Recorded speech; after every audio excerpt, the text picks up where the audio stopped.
Okay, so I said I was going to talk a little bit more about this homelessness on this day 11. So throughout my years, my adult years, I have consistently done things for the homeless, taking them in, taking them food, been a part of organizations that went downtown, highways and byways, and fed the homeless, batteries, socks, essentials. But I stopped doing that because I saw a consistent pattern of, surprisingly, shockingly, how many people wanted to be homeless. Well, let me rephrase that. I discovered that there was a level of independence that they wanted, and they would rather be homeless than be told what to do or fit into society in a normal way. This is, I'm referring to one's right thinking. Mental health and all those still need help. I'm cool with that. So like, I was getting my oil changed and there was a guy in there with no shoes on, 22 degrees outside. He had some bags with him. A couple of white people sitting in there, one on the phone and a lady on her phone. And you know what rose up in me? So I talked to dude. I said, man, are you a traveler? He was like, nah, I'm homeless. It was the way he said it. And then he was like, I'm not really into the materialistic things. Okay. So I said, all right. I just backed off, but he wouldn't let me rest. I've been reading this book. And so I asked him a question. I said, I kind of waited for those other two people to say something or intervene or do something. They didn't.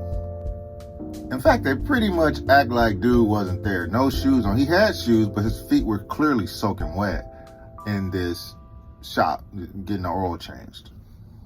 And I guess no one's under any obligation to help anyone. But my soul cries out. It just does. So I said, man, let me ask you a question. I said, I'm reading this book, and he started telling me about a book he was reading. Cool, we connect, and I was like, what I'm saying? So there was this man beating on the side of the road, and there was a priest that came by, he passed him. There was a Levite, that's like an assistant to the priest, they passed him. But then there was a Samaritan who most people don't like. That's who helped him. And I asked him, which one did he think I was? Took a second, eyes went to the sky. It was like, a good Samaritan? I was like, my mama was a good Samaritan. I help people and I've done this and I've done that, perhaps.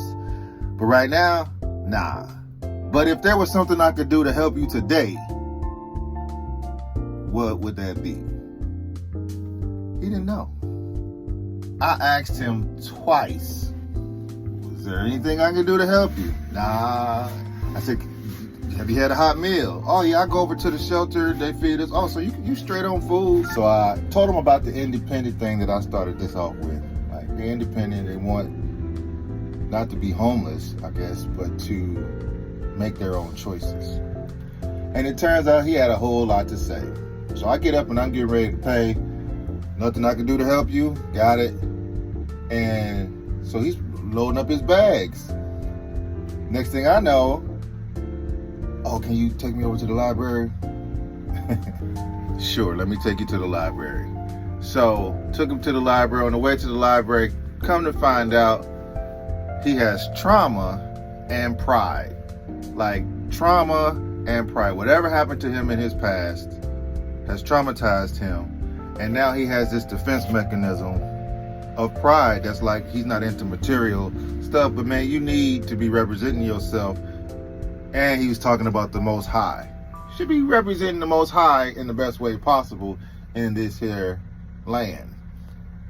So, long story short,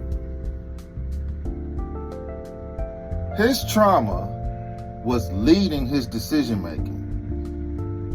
Is your trauma leading yours?